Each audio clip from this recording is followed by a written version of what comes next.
qué más que este espacio para, creo que acabamos de empezar la grabación, darles la bienvenida nuevamente para decirles que hoy, 1 de mayo, Día Internacional del Trabajo, es un espacio muy propicio para nuestro programa de Salud Unal Contigo que se realiza desde la Facultad de Medicina para que podamos hacer por parte del Comité Permanente de Sociedades Científicas de Seguridad y Salud en el Trabajo algunas reflexiones que la presidenta Beatriz Carvalho Suárez nos va a compartir el día de hoy. Ella es nuestra invitada. Beatriz es enfermera egresada de la Universidad Nacional y es magíster en salud pública, especialista en salud ocupacional. Beatriz también se desempeña como directiva de la Asociación Nacional de Enfermeras de Colombia, de Cundinamarca, y es actualmente pues la presidenta de este comité del cual ya nos hablará.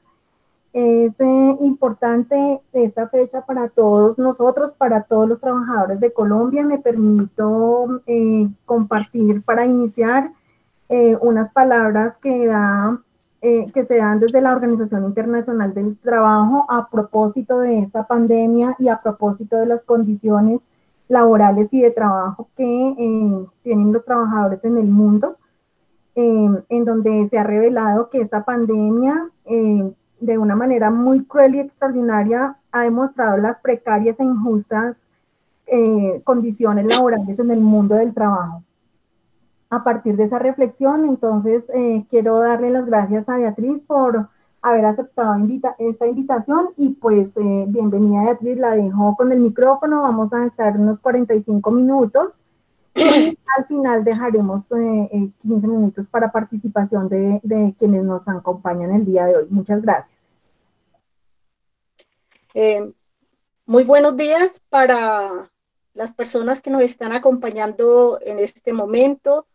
Un agradecimiento muy especial para el programa La Salud, la salud, perdón, la situación perdón, quiero hacer un saludo especial para el programa Salud Unal Contigo. Me parece que es una excelente oportunidad para podernos comunicar en general, con los trabajadores de la salud y con los trabajadores del mundo, que como decía Beatriz, hoy se encuentran reivindicando en todo el mundo y lo tendrán que posiblemente estar haciendo por esta situación de la pandemia desde sus hogares o desde sus sitios de trabajo. A ellos un saludo muy, muy especial. A ellos especialmente debemos y a sus organizaciones que los representan grandes conquistas en materia laboral. Muchas personas creemos que hoy tener un horario de 8 horas de trabajo es algo secundario. No, muchos trabajadores murieron en 1886 en la conquista de tener esas en la ciudad de Chicago.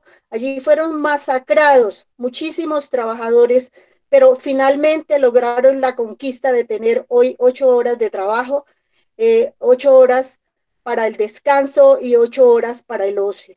Eso en la situación que vivimos hoy en el mundo, donde se debaten dos modelos de vida, podríamos decir, un modelo que desconoce el valor del trabajo y que pauperiza las relaciones laborales, y un modelo como el que quisiéramos nosotros, tener un modelo que nos permitiera que la clase trabajadora de Colombia y del mundo tuviera condiciones dignas, justas de trabajo, y como lo plantea la Organización Internacional del Trabajo, tener un trabajo decente. Esto contribuiría grandemente al bienestar de la población, teniendo en cuenta que los trabajadores somos la base fundamental de la producción. Ya hemos visto con la pandemia cómo los niveles económicos e indicadores económicos de todo el mundo se han venido abajo, lo que nos demuestra que los trabajadores somos la fuerza vital del mundo. Esto, dijéramos, como referencia al tema de la, de la, de la conmemoración que estamos haciendo hoy. Desde este espacio, un saludo a todos los trabajadores que contribuyen con la riqueza de nuestros países. Y pasando, dijéramos, al tema que nos reúne en el día de hoy y sobre todo a una gran preocupación que existe en el mundo y es sobre la situación de los trabajadores de la salud frente a la pandemia. Pero como bien lo decía igualmente Beatriz, esta reunión es convocada por el Comité Permanente de Sociedades Científicas y Organizaciones de Seguridad y Salud en el Trabajo. Quiero, quiero, quiero comentarles que este es un organismo de consulta técnica que permite, disculpe, llamadas. Entonces, este organismo es el organismo que de alguna forma fue constituido con la convocatoria realizada en el año de 1997 a todos los profesionales y trabajadores que hemos incursionado en el trabajo de la salud laboral. Hoy fuimos realmente, nos hemos constituido en verdadero, podríamos decir, en una de las organizaciones más antiguas que pretende que tengamos una posición unificada alrededor de lo que significa la salud en el mundo del trabajo, y es por eso que igualmente dentro de esta organización reivindicamos los derechos de todas y cada una de las personas que ejercemos esta disciplina, e igualmente quisiéramos que lo hagamos con calidad, con calidez y especialmente con una gran ética profesional. Estaríamos entonces describiendo que a continuación vamos a comentarles quiénes constituyen esta organización. Están entonces allí, lo que ustedes están observando, somos 11 organizaciones gremiales, asociaciones, sociedades, que como ustedes ven en el recuadro, pues allí se pueden, creo que no hay una sola que no se encuentre de las disciplinas representadas. Avanzamos entonces para que miren que allí estamos ubicadas personas dedicadas al cuidado de la salud de los trabajadores, pero igualmente unas organizaciones que están dedicadas al cuidado del ambiente para procurar que estos trabajadores cuyo objeto de esta disciplina es cuidar su salud y su seguridad social y su seguridad, podamos apoyar y cumplir unas tareas muy particulares dijéramos, nos orientan nuestras entidades formadoras en esta materia. Allí hacemos parte 11 organizaciones actualmente y esto es una organización, como les decía, técnico-científica, sin ánimo de lucro. Esta organización no recibe fondos de ninguna parte, se constituye con el esfuerzo de cada una de las organizaciones que hacemos parte de este espacio. Por esa razón, entonces, hemos sido convocadas a que desde nuestra perspectiva podamos comentarles qué opinamos sobre el tema de los trabajadores de la salud. Quisiera que me compartieran la próxima diapositiva. Allí yo voy a pretender en este tiempo que tenemos, que tampoco nunca es suficiente, pero que voy a tratar de que utilizarlo de la mejor manera para tener la oportunidad de hacer una realimentación con las personas que hoy nos están acompañando y o algunas personas que quieran también opinar, adicionar algún tipo de comentarios. Entonces, les decía que voy a tratar de mostrarles algunos aspectos relacionados, en primer lugar, con la situación de la salud en el mundo. Sabemos que para uno conocer cuál es la situación de un trabajador, pues primero, en primer lugar tiene que mirar cuál es precisamente el entorno en que se realiza ese trabajo. Y ese trabajo necesariamente se realiza en el medio de instituciones hospitalarias, instituciones de salud, que son los que, dijéramos, el objeto social de los trabajadores de la salud. Quisiera partir por un tema que me parece fundamental, y este tema tiene que ver precisamente con el tema del modelo de salud.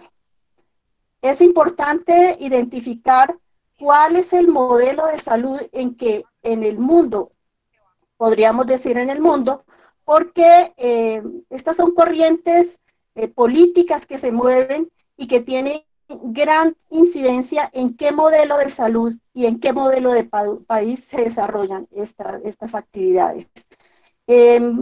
No, sabemos que existe una importante tendencia en el mundo de hacer que estos sistemas de salud sean un negocio entregado generalmente a los sectores financieros, que privilegia las ganancias económicas frente al derecho a la salud.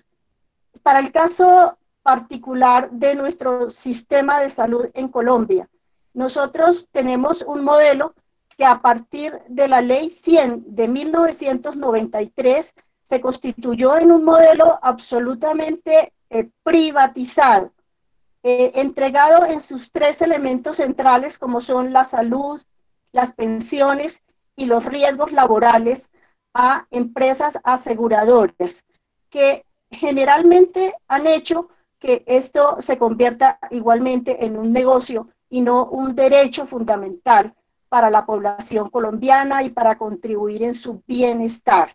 En ese contexto de un modelo privatizado, altamente financiarizado, entonces encontramos que internamente en Colombia vivimos una situación financiera, en particular para el sistema de salud, con grandes déficits económicos. Las EPS, de alguna forma, son las que reciben la cotización que aportamos los trabajadores en general para que ellas, en un criterio sano de solidaridad y de responsabilidad social, compartan y asignen estos recursos.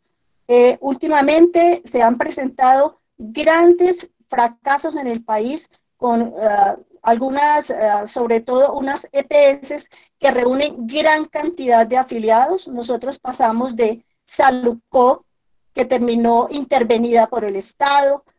Posteriormente, esto se entrega, es decir, se va entregando a otras entidades, pero no se hace una reestructuración al sistema, sino que se va pasando responsabilidades para terminar en una organización que se denomina Medimás, que igualmente hoy está intervenida por el Estado. Hoy no sabemos cuál va a ser el futuro de ese gran número de personas que están afiliadas a Medimás. Entonces, ¿qué pasa? Pues que además estas entidades que son financieras, como lo he dicho, han retenido grandísimos recursos que le corresponden para la atención de las entidades prestadoras de servicios de salud. Hoy, a la fecha, se continúa con esa deuda y esta situación, por consiguiente, ha debilitado los servicios de salud. En esto también quiero mencionar que parte de lo que pasa con nuestro modelo de salud es que las acciones de promoción de la salud y prevención de la enfermedad se han venido prácticamente desconociendo, y allí prácticamente lo que se tiene es un modelo de aseguramiento privado dirigido a la contención de las enfermedades. Pero las acciones de promoción de la salud y de prevención de las enfermedades, que debieran ser un estandarte en un modelo de llegar antes de que ocurran las enfermedades, entonces tenemos casi que centrado en atención de enfermos. En esta situación tenemos algunas características también de nuestras entidades prestadoras de servicios de salud. Allí también, como empresas que tienen un grupo de trabajadores, y más adelante les voy a comentar el tema de la intermediación laboral, porque como en cadena todo el mundo trata de sacar ganancias. La EPS retiene recursos, la IPS también hace grandes economías porque la mayoría a veces son consorcios de las mismas empresas, y entonces allí, por ejemplo, lo que tiene que ver con la disponibilidad de personal para la atención de salud, ya en este momento se estima que un 60% de los trabajadores de la salud están vinculados a través de diferentes sistemas de intermediación laboral, como son las órdenes de prestación de servicios, llamados OPS, las empresas temporales de servicios, y una categoría que desde mi punto de vista como sindicalista me parece un atropello y a las mismas organizaciones sindicales, y se llaman la contratación sindical. O sea que se utiliza la figura de una organización sindical que se ha creado para que eh, le, le, le, para que defienda los derechos de los trabajadores y los represente, y las han vuelto empleadoras. O sea, se ha distorsionado totalmente la función de estos sindicatos que se hacen para la contratación laboral. En este mismo ambiente existen unas disposiciones específicas para todas las empresas del país a tener un sistema de gestión en seguridad y salud en el trabajo. Importante recordar que esta no es una disposición nueva. Cuando se reglamentó la salud ocupacional, llamada en ese momento salud ocupacional, porque han ido cambiando sus nombres, y entonces esta reglamentación se hace por el decreto 1295 desde el año 1994.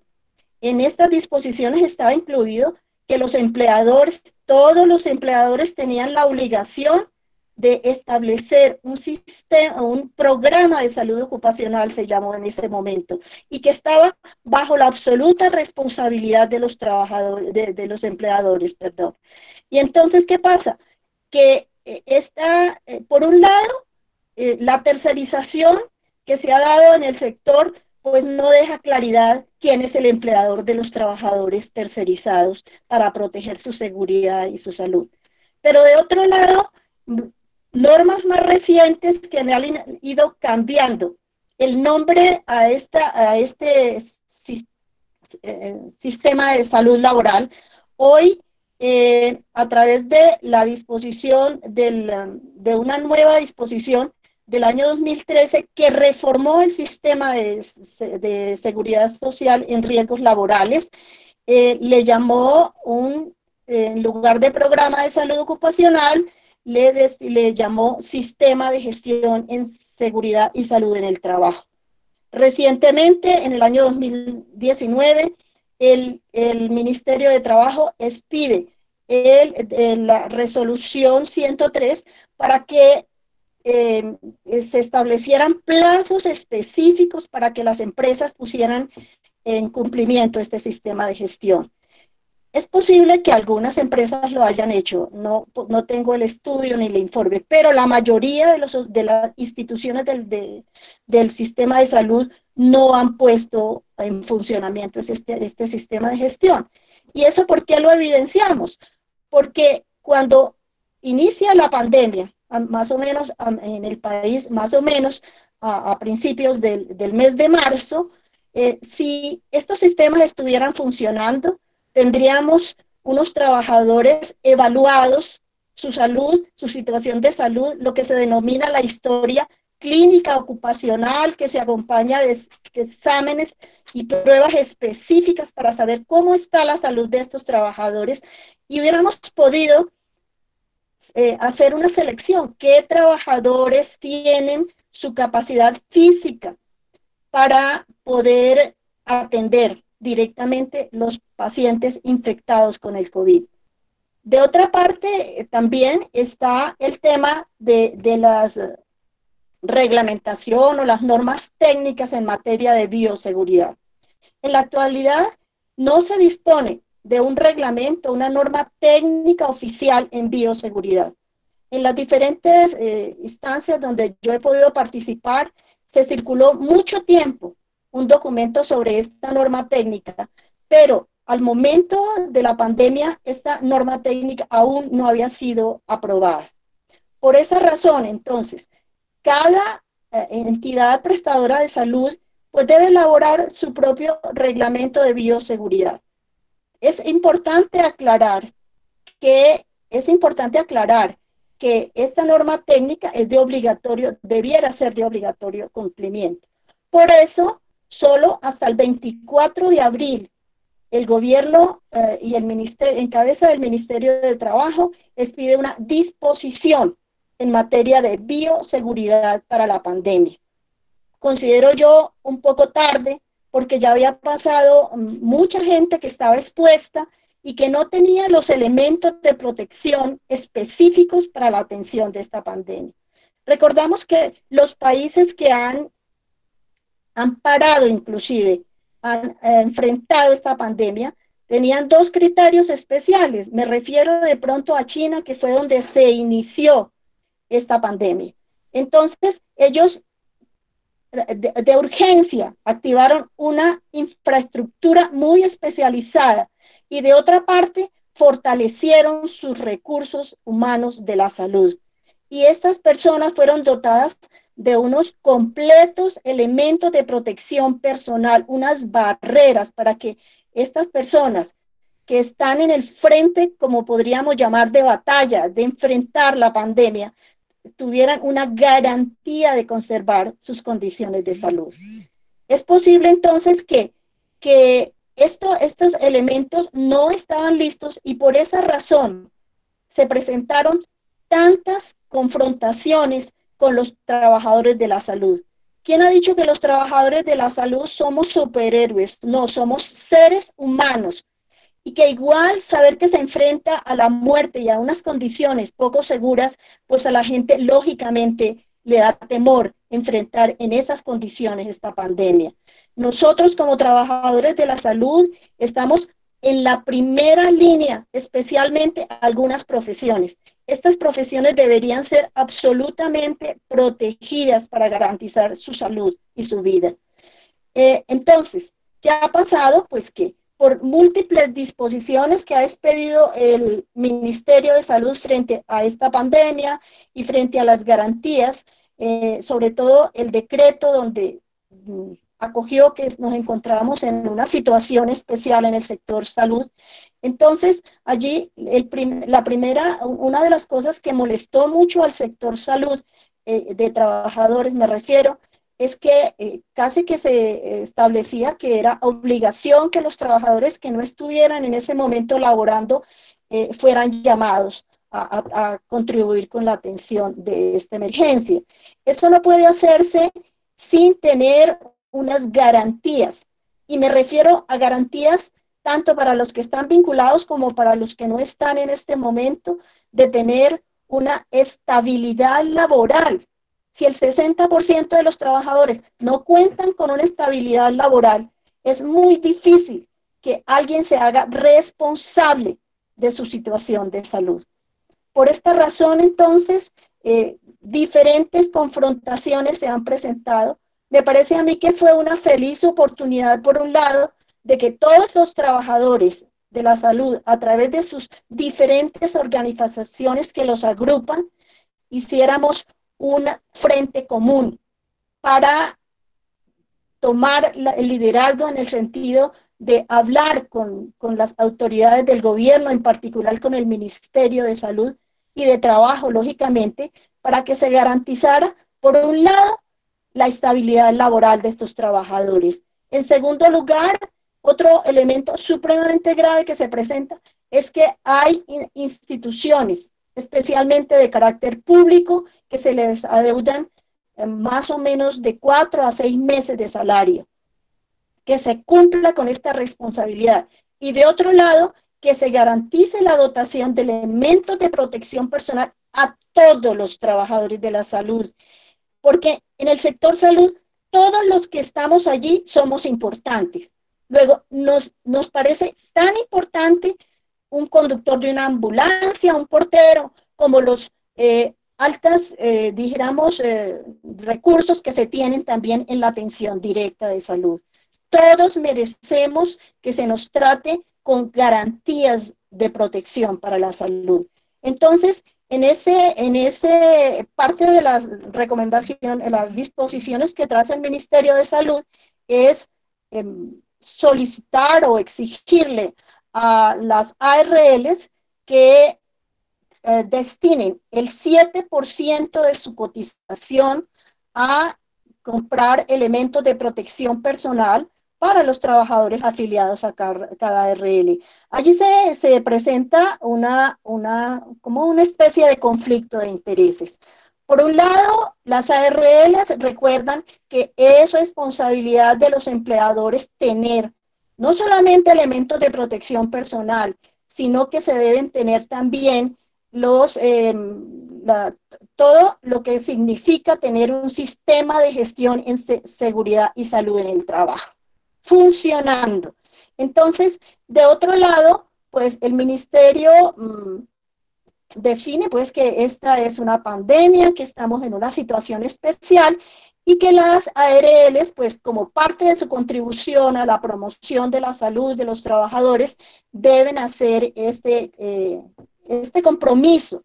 Es importante saber que el 7% de la cotización es un volumen de dinero muy importante y que no se está saliendo del marco de las obligaciones que tiene la ARL con sus trabajadores afiliados, porque estas ARL deben destinar cerca del 15% de la cotización precisamente para realizar actividades de promoción, prevención, investigación en materia de salud laboral.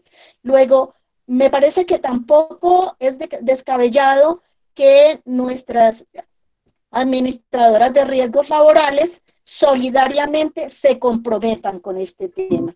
Otro elemento que también salió en las disposiciones del gobierno es el reconocimiento para las personas que se contagien con ocasión del trabajo con este virus. Entonces, se le calificara en forma expedita la calificación, perdón, como enfermedad de carácter laboral.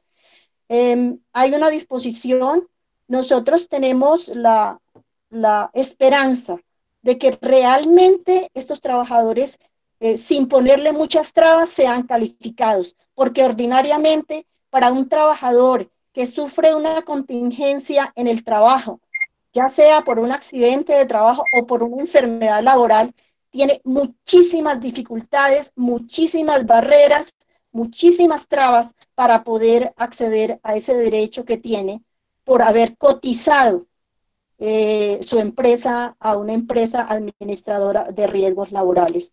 En consecuencia, considero que sí, hemos sido llamados todas las entidades del sector público a contribuir. De hecho, hasta los trabajadores que no tenemos altísimos salarios, se nos pide una contribución voluntaria para atender esta pandemia, pero me parece que también, y esto es un comentario muy especial también para el sector del sector financiero, las grandes empresas nacionales y multinacionales, que contribuyan en forma importante, porque son grandes capitales que han salido de este país, de nosotros los colombianos, y debieran estar allí solidariamente comprometidos para aportar a este gran fondo que ha creado el Gobierno Nacional de Solidaridad.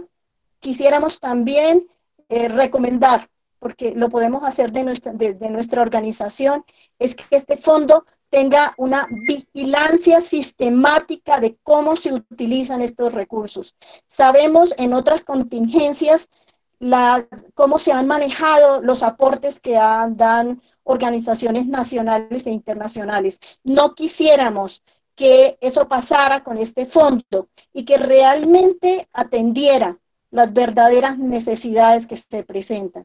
Yo quiero recordarles a ustedes que no es lo mismo atender una pandemia en una ciudad como Bogotá, que finalmente tiene muchísimos más recursos, y que unas poblaciones distantes como son departamentos como los del Chocó, donde viven una guerra con grupos armados que los desplazan y que además no tienen los recursos. Hemos visto videos de lo que pasa con los hospitales del Chocó, totalmente abandonados, sin recursos, personas ya infectadas. Entonces me parece que tiene que haber una distribución de estos recursos de forma equitativa y con una gran vigilancia para que ninguna persona pueda quedarse con estos recursos. Me parece que sería una actitud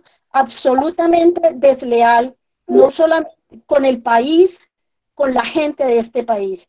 Tenemos que todos los colombianos contribuir a que esta pandemia de la corrupción también se elimine definitivamente de nuestro país para poder realmente conseguir algún día que los recursos públicos que igualmente todos los trabajadores aportamos sean utilizados para el bienestar de la población. Y bueno, dejé de último el tema de la contratación de los trabajadores de la salud. Como ya lo dije anteriormente, son personas, se estima que somos en promedio cerca de 800.000 trabajadores de la salud. Algunos datos son obtenidos del registro de talento humano en salud del Ministerio de Salud, y algunos otros profesionales que todavía no están en este registro, como es el caso de los psicólogos. Por eso nos aproximamos a 800.000 trabajadores de la salud. Entonces, esta prácticamente yo lo considero para la atención de la pandemia prácticamente un batallón. Que quisiéramos nosotros que fuera como se ponen las personas para la guerra, aquí es para la salud. Quisiéramos que estas personas, todas en su totalidad, fueran cubiertas por condiciones de trabajo y salud de la mejor calidad, y que lógicamente desde el gobierno se diera como el ejemplo de que nos vieran como trabajadores valiosos y que les prestan un servicio muy grande a la comunidad. No sé, yo quería mencionar dentro de la situación de los trabajadores de la salud, y hay una, está, Perdón, Beatriz, disculpa, hay una interferencia. Antonio, por favor, cerrar el micrófono. Gracias. Antes que continúes con la siguiente parte, Beatriz, ahí Elkin quiere hacer un aporte, pero pues creo que lo vamos a dejar para la parte final, para darle oportunidad a Beatriz que cierre con la presentación. Gracias. Bueno, por favor me avisas sobre el tiempo. Bueno, entonces, decía que hay un elemento también que sumar a otro que voy a referirme, y es la violencia que existe contra el personal de la salud. Antes de la pandemia, a través del Comité Nacional de Salud Laboral para el sector salud, allí se elaboró un documento sobre el control de la violencia contra los trabajadores de la salud. O sea que ya venía allí como incubándose un problema. Esta directriz que salió a nombre de los dos ministerios orientaba a las instituciones de salud a hacer una investigación, un registro y a controlar estas condiciones de violencia contra el personal de salud. Allí se dan todo tipo de violencia, de los pacientes, de los acompañantes, de compañeros de trabajo. Entonces, era un llamado de atención que hacían estos dos ministerios a las IPS para que tuvieran en cuenta este tema. Hoy, ¿qué nos encontramos? En que todos los días, desde diferentes organizaciones, recibimos quejas, informes de nuestros funcionarios, de los trabajadores de la salud, que quienes sobre todo se movilizan con uniformes de trabajo, son discriminados, son maltratados por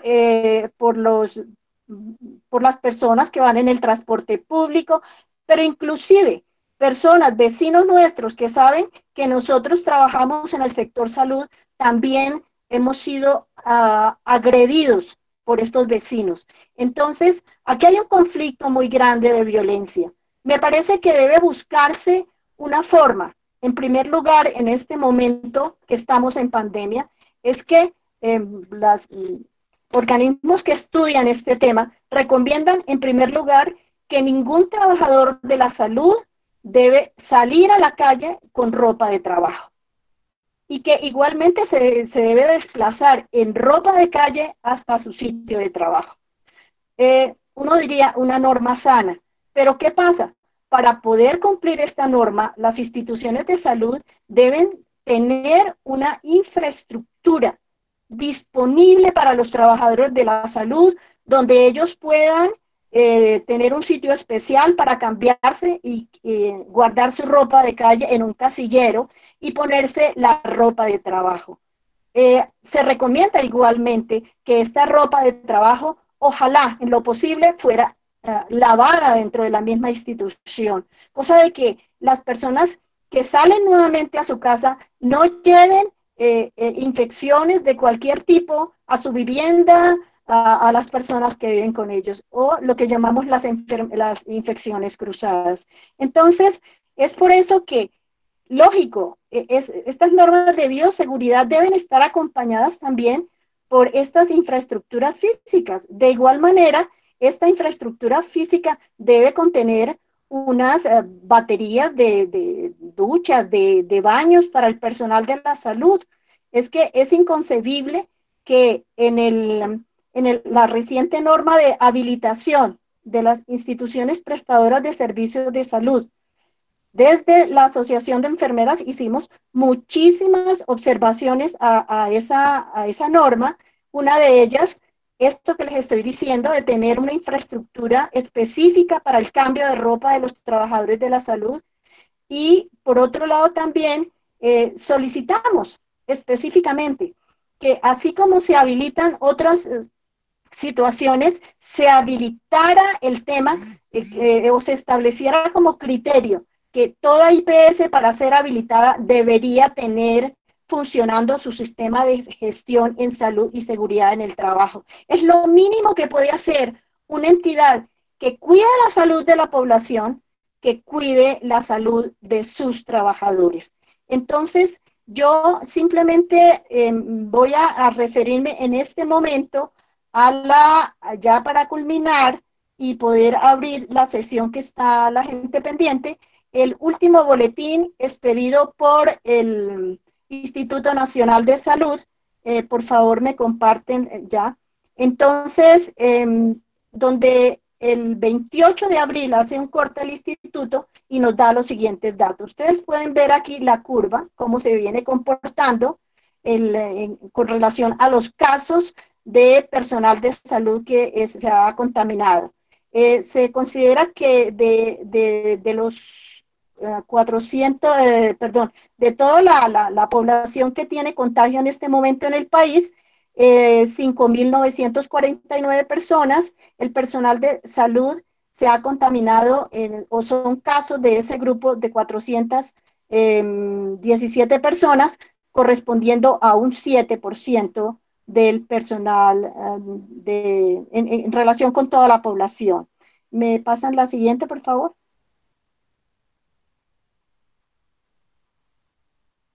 Bueno, entonces, en esta gráfica también nosotros podemos observar cómo se distribuyen los 417 casos. Entonces, allí están señalados y cómo se distribuyen por entidad territorial y el respectivo porcentaje. También cómo estas personas, en qué estado se encuentran en este momento. Como ustedes pueden ver, prácticamente la mayor parte se encuentra en aislamiento, pero la mayoría se encuentran en casa. Aquí están los fallecidos, los recuperados, y aquí está el total de las personas que estamos mencionando. La próxima, por favor. Bueno, entonces, allí un caso o una gráfica que me gusta compartir porque miramos cuál es el personal que se encuentra más afectado con el número de casos. Encontramos que el personal auxiliar de enfermería tiene 115 casos en total. Tenemos en medicina 100, en las enfermeras 56. Hay aquí un dato sin definir, nunca he podido entender porque es un número importante, 41, pero también otro dato que nos llama la atención es que 23 personas del área administrativa también no han sido contagiadas. Habría que revisar cómo son sus medidas de seguridad. Terapia respiratoria 14, personal de aseo y alimentación 13, un número también supremamente importante, fisioterapia 12, y así hasta hay estudiantes, instrumentadoras, psicología 4, personal de seguridad. Bueno, aquí ustedes pueden ver el resto que tienen una menor cantidad de personas infectadas.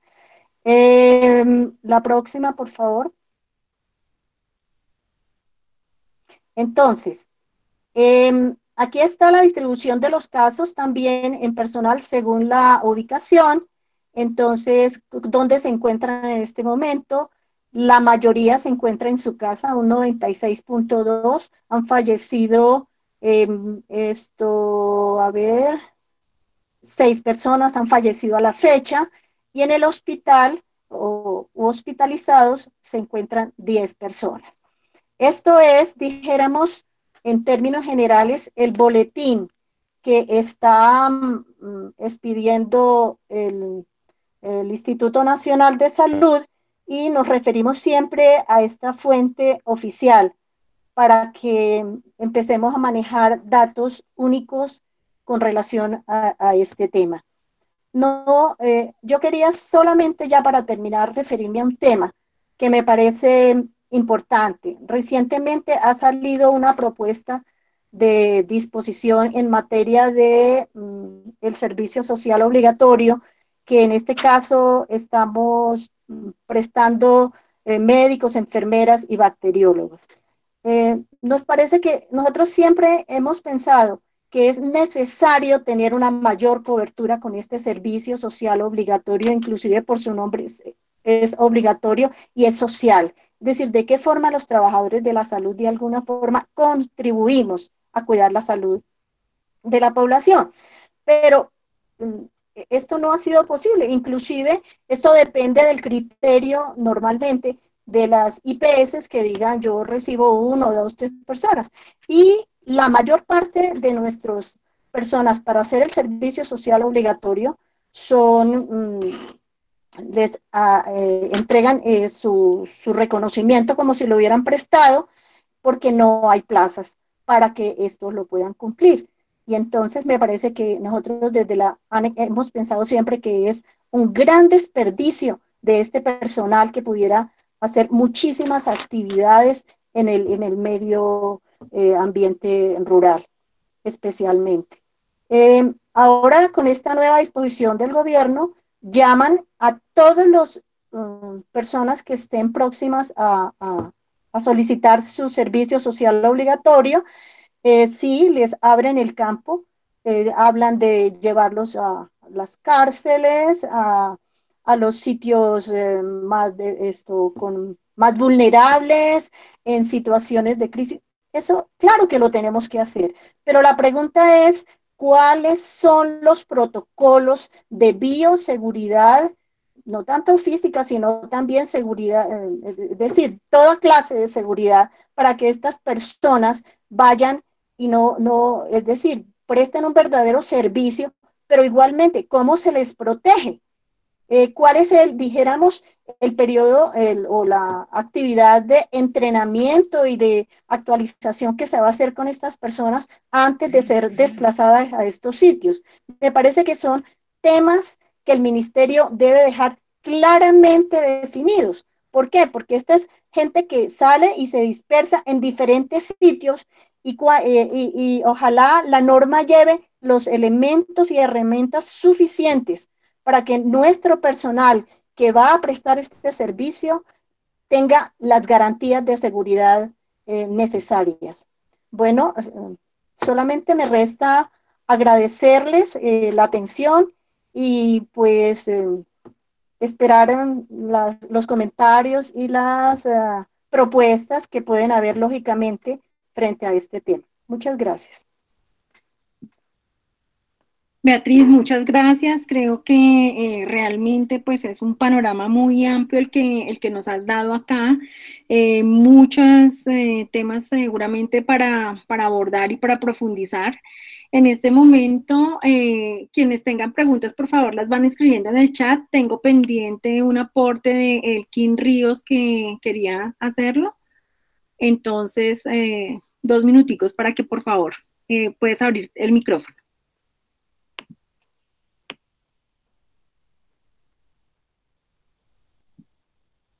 Elkin.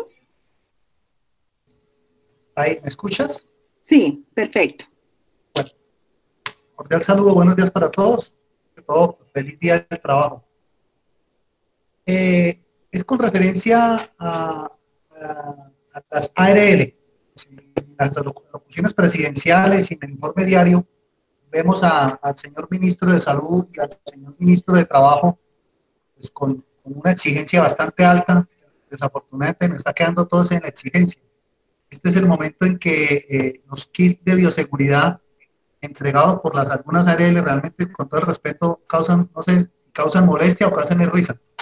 2 tapabocas, una caja de guantes, 2 mascarillas, pero el kit como tal para atención primaria y básica no ha sido entregado. Entonces seguimos dilatando el tema y seguimos dilatando el proceso y con la exposición pues esto reafirma realmente cómo estamos de mal, sin tener en cuenta el área de contratación, el área de movimiento de las ARL y más aún el tema de orden público, de riesgo público que está siendo combinado con el personal salud. Desafortunadamente pues es algo para lo que no estábamos preparados, nadie lo esperaba, pero desafortunadamente vamos mal en estadísticas frente al personal salud.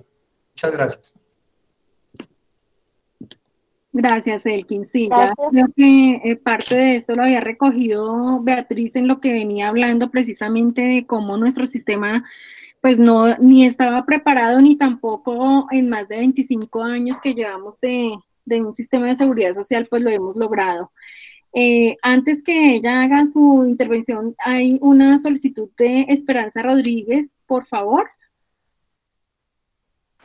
Buenos días a todos, muchas gracias Olguita. Esperanza Rodríguez, presidenta electa del Colegio Colombiano de Terapia Ocupacional. Beatriz, muchas gracias por los aportes. Yo solamente quiero dejar también otras reflexiones respecto al decreto 538 que tanto debate ha generado. Se tocaba un aspecto muy importante referido a estudiantes, valiosísima estadística donde ya se muestra un reporte, así sea pequeño, de estudiantes contagiados.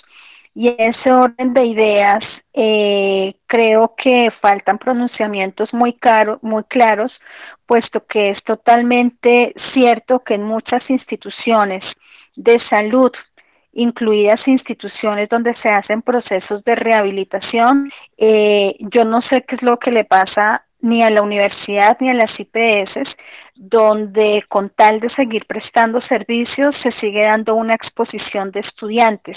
Allí queda un gran vacío en el aire y es quién hacer la dotación de los elementos de protección y quiénes están garantizando esos elementos.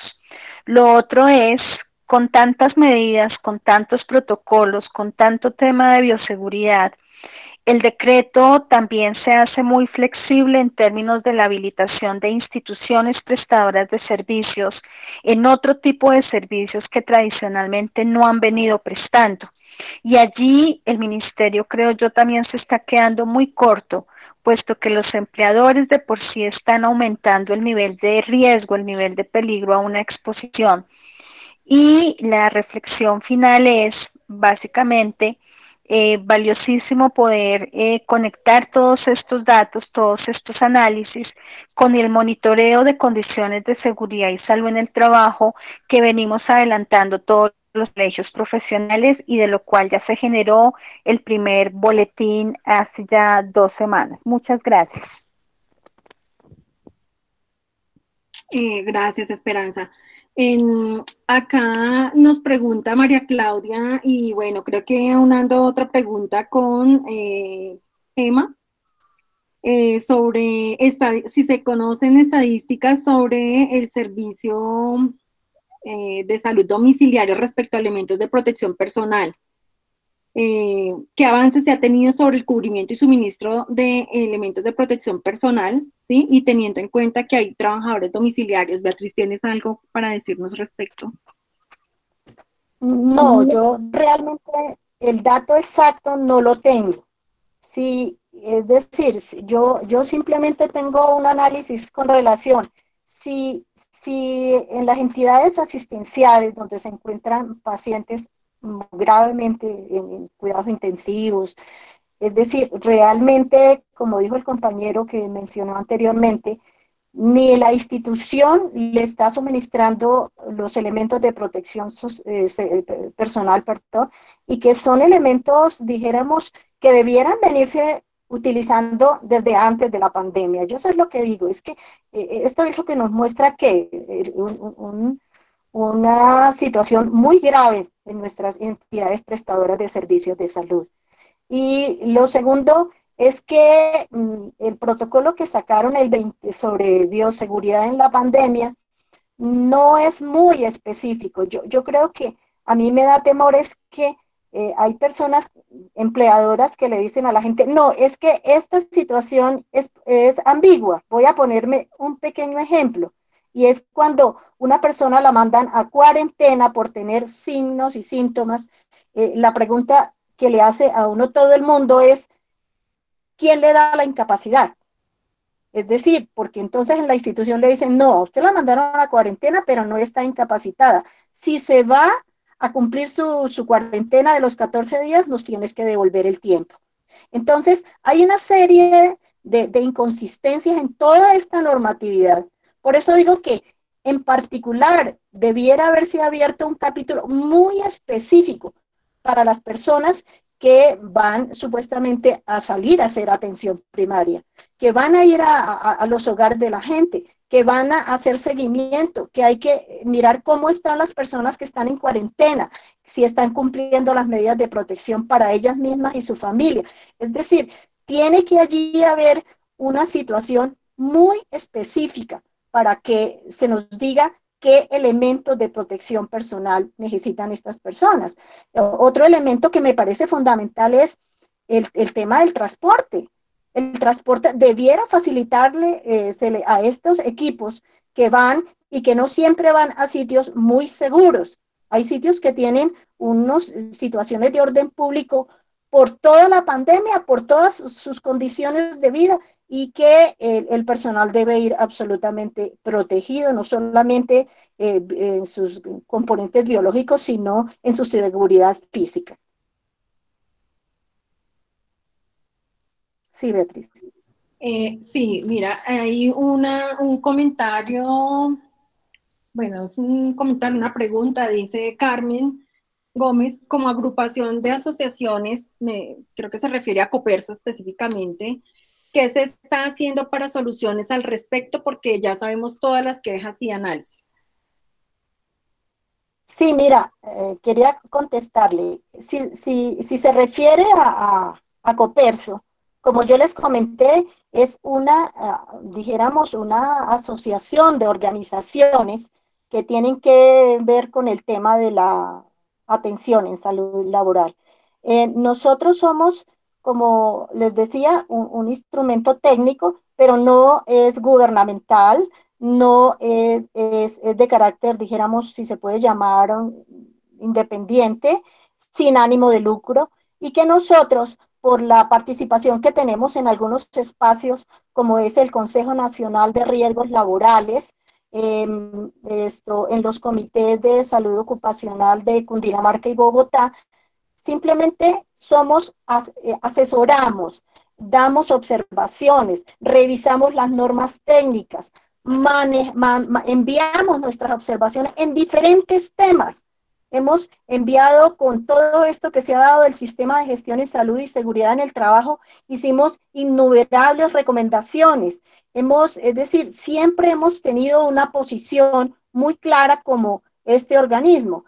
Ahora, que el ministerio o la entidad de gobierno acate nuestras recomendaciones, hay una gran distancia. Es decir, no es fácil. Todos los que hacemos recomendaciones frente a documentos técnicos, y pongo el ejemplo de mi organización, que es la ANEC, nosotros, frente al tema de la habilitación, hicimos cerca de 100 observaciones y recomendaciones, de las cuales el documento que sale finalmente no las incluye. Entonces, hay toda una distancia, y sobre todo porque lo que le dicen a uno, este documento salió a consulta pública. Pero ¿quién le garantiza a la organización o a las personas que hagan observaciones que definitivamente alguien por lo menos le conteste una nota diciéndole, mire, no estamos de acuerdo o sí estamos de acuerdo? No hay una retroalimentación al respecto. Entonces, nosotros, como, no sé si te quedará clara la respuesta, somos simplemente una organización que hace observaciones, recomendaciones, pero no podemos tener la absoluta garantía que ellas sean tenidas en cuenta. Gracias, Beatriz. Sí, es muy claro, digamos, el papel de las organizaciones científicas, todas las que han podido unirse en otros esfuerzos, inclusive independientemente de creo que Esperanza, que está acá todavía como presidenta del Colegio Colombiano de Terapia Ocupacional, nos puede en 2 minutos resumir, por ejemplo, lo que se hizo con la coalición de talento humano en salud. Bueno, muchas gracias, Olguita. Sí, en el marco de toda esta pandemia, diferentes movimientos han cogido más fuerza. Los colegios profesionales, no solamente por la parte gremial que representan, se han quedado solo en ese nivel, también la mayoría, junto con más de 20 instituciones más, hacen parte de algo que se denomina la Gran Coalición del Talento Humano en Salud. Allí básicamente lo que se ha buscado mediante diferentes mecanismos, incluidos que llevan ya varios días, incluido un plantón nacional que se hizo el día de ayer, fue instar al gobierno nacional primero a que cambie también su discurso, a que su discurso no hable, por ejemplo, de personal paramédico. Aquí estamos hablando de un talento humano en salud, y todo el talento humano en salud maneja diferentes líneas de frente. Esas líneas de frente no solamente están en la unidad de cuidado intensivo, no solamente están en un servicio de urgencias. Aquí entra en juego una de las preguntas que hacía uno de los participantes, y es: la población más expuesta es la población adulta mayor. Yo no sé si ustedes tienen todos la claridad, pero en casi que el 100% de los hogares de adultos mayores en Colombia, en los hogares día, que es donde está la población más vulnerable, normalmente hay personal que tiene que ver con auxiliares de enfermería, con terapeutas ocupacionales, con fonoaudiólogos, con nutricionistas y dietistas, que se están viendo expuestos de una u otra forma a unas condiciones que parecieran ser no identificadas ni visualizadas por el gobierno. Para el gobierno no hay nada más allá de un ambiente hospitalario, y el llamado que le estamos haciendo es: 1, la calidad de los CPP; 2, las condiciones de bioseguridad 3, algo gravísimo que ya está empezando a ser reflejado y son las condiciones de hostigamiento, de acoso laboral, de despido, de disminución salarial versus mantenimiento de la misma jornada laboral. Ya se han identificado situaciones de reducciones salariales entre el 30 y el 50% con la misma intensidad horaria o aumento de la intensidad horaria. Y presiones para que el personal incluso también renuncie. Todo esto se está tocando desde la coalición. Desde la coalición también se está trabajando un proyecto de ley para que el talento humano en salud tenga un régimen especial en materia pensional frente a toda la condición histórica que se ha venido viviendo y que se ha venido sufriendo. Y se está haciendo también un llamado especial a esas profesiones del talento humano en salud que hoy se están viendo afectadas y vulnerables desde otra perspectiva y es, por ejemplo, servicios de odontología, laboratorios clínicos, profesionales que han venido prestando sus servicios de manera independiente, que hoy son una población vulnerable porque no tienen la fuente de ingreso básica con la que venían viviendo. Muchas gracias. Gracias, Esperanza, por ese complemento. Era importante mencionarlo, puesto que varias de las organizaciones científicas que pertenecen a Coperso como tal, pues también, digamos, somos los mismos que estamos apoyando estos otros movimientos, digamos, porque es clarísimo con lo que Beatriz nos aclaraba antes, que hay que hacer presencia desde diferentes frentes. A veces cuando se hace en una sola línea, pues parece que no se escucha mucho y aunque es de repente muy poco probable que se escuche o que terminen en los documentos técnicos todas las apreciaciones que se hacen por parte de los gremios, sí está más que comprobado que las veces en que el gobierno se apoya en las universidades, se apoyan los gremios científicos, hay un mayor acierto en sus decisiones, hay un mayor acierto por lo menos en el planteamiento de la norma, y que sí es un trabajo pues que nos compete a todos nosotros como ciudadanos y como trabajadores hacer una veeduría. Creo que hemos llegado al final. Beatriz, si quieres hacer una conclusión para cerrar, te agradezco. Sí, yo quería, tal vez porque había muchos elementos en esta presentación, pero indudablemente yo, igual que tu presidenta, es decir, considero que ha sido, y lo dije tal vez, es una no feliz, pero sí una oportuna posibilidad en esta pandemia, que los trabajadores de la salud, y yo insisto en que somos trabajadores, porque yo creo que aquí caben todas las categorías de trabajadores de la salud, todos, inclusive personal administrativo, de apoyo, todos somos, y lo dije muy claro. Entonces, porque además en esta gran coalición que hemos hecho, están sindicatos de trabajadores históricos de la salud.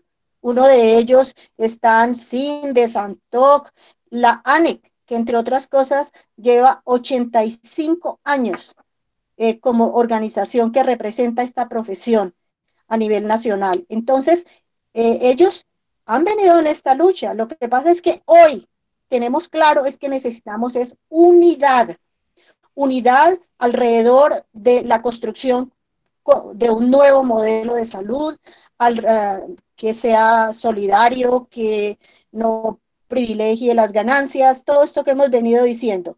Y lo otro es que sí, efectivamente, que los trabajadores de la salud podamos tener un estatuto laboral para que no nos privilegie, sino para que nos contribuya y nos defina claramente los derechos que tenemos en la condición de este trabajo, que en algún espacio que ha escrito el ministerio dice que somos catalogados como enfermeros, personal, de alto riesgo.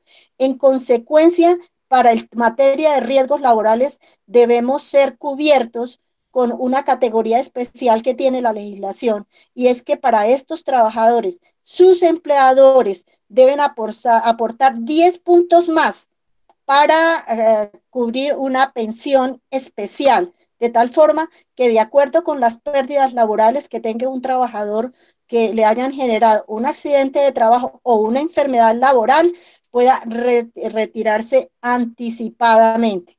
Estas son todas una serie de cosas que tendremos que ir recogiendo, ir incorporando, pero sobre todo, yo, como lo han expresado aquí, reivindico el hecho de que hayamos tenido la posibilidad de encontrarnos en diferentes espacios virtuales para consolidar una unidad de este sector.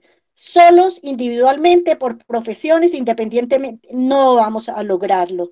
Somos un contingente de cerca de 800.000 trabajadores de la salud. Imposible que no podamos hacer una gran unidad para representar esta población y para conseguir mejores condiciones de vida y de trabajo. Muchas gracias. Bueno, pues Beatriz, muchas gracias. Anunciarles que la próxima semana, justamente desde este Comité Permanente de Sociedades Científicas en Seguridad y Salud en el Trabajo, se va a realizar también un evento en donde pues ya podrán ampliarse otras temáticas a profundidad.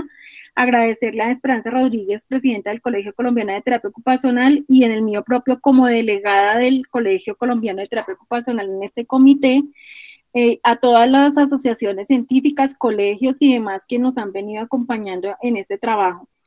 Ya para terminar, agradecerle a toda la audiencia, a quienes no nos pudieron acompañar en vivo, pues digamos que podemos hacer la repetición por el canal de YouTube Salud Unal Contigo, e invitarlos a nuestra sesión el día de mañana, sábado, en el horario de las 11 de la mañana.